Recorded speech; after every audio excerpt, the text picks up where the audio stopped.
What's up, Be Fishing family?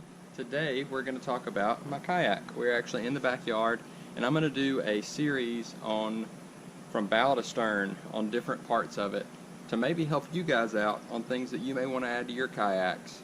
YouTube helped me out a lot in the beginning on getting different ideas. I straight up did exactly what I saw on YouTube. Some it gave me an idea to sort of morph it into my own thing. So that's what I'm trying to do for you guys. So this is starting the series. Alright guys, so today we're going to be talking about electronics.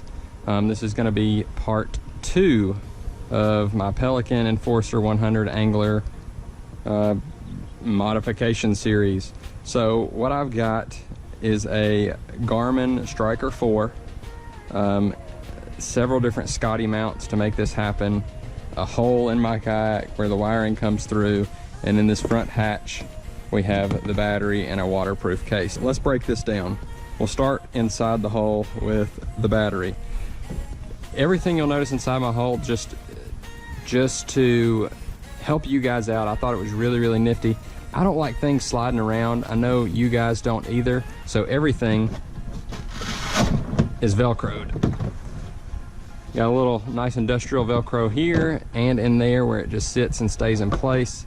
This battery is, I put a little, stopper hole in there. It's not completely waterproof, but it's better than just having a straight hole in there with silicone around it. It is just a regular 7 amp hour acid lead battery. Works completely fine. It's just a little heavy. Obviously you guys can go with lithium and probably save yourself a good bit of weight. But I've got my own little wires that I rigged up and pinched off on it, and it pretty much just sits in here. I can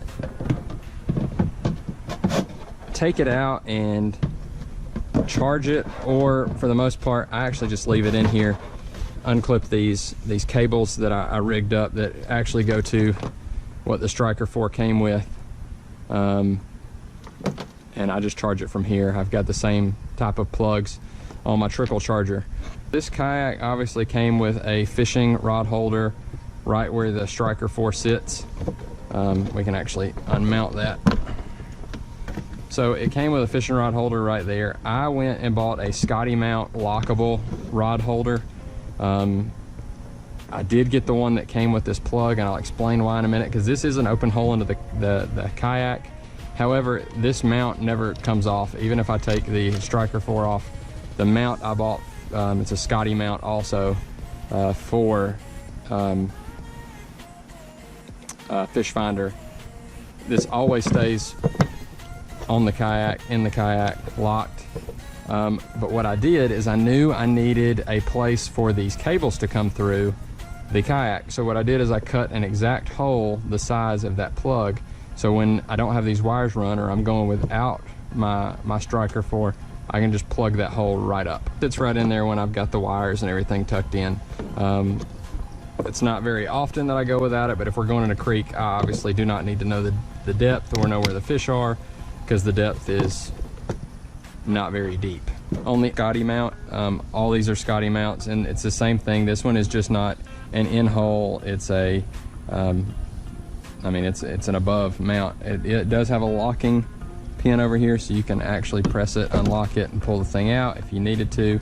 And I do that a lot. Again, when I'm at the creek, there's no need for it, but a lot of times you'll just see me, if I'm in a lake and I don't want it, I'll flip it up, because it does add some drag, obviously, when you're paddling, and it'll definitely pull me to the right. But there you go. It's a Scotty mount, transducer mount on a Scotty mount rod holder that is above the hole. I just bound these cables up. They don't interfere with me because they're past my feet. I just leave them sitting there with enough line, and I've got it zip tied all the way down to the transducer. But there you go. That is the electronics. Thanks everybody for watching this video on my Pelican Enforcer 100 Angler. Whether it been the midsection of the boat, the front of the boat with all the electronics, the anchor trolley, the back of the boat with the crate or the PVC work. I really hope you enjoyed it. I hope it gives you some ideas on what to do with your boat. If you like this video, smash that like button for me. Let me know what's going on. If you like it, don't like it, leave me a comment in the section below. I want to know where you're from. It'd be really cool to see what part of the country everybody's from, or what part of the world. Just give me a shout out in that comment section. And as always, if you want more content, hit the subscribe button below. That'd be super helpful as we grow this channel, and you can join the bee fishing family. But hey, for now, I gotta get back inside. The sun's going down. I hope you enjoyed it. For bee fishing, we'll catch you guys next time.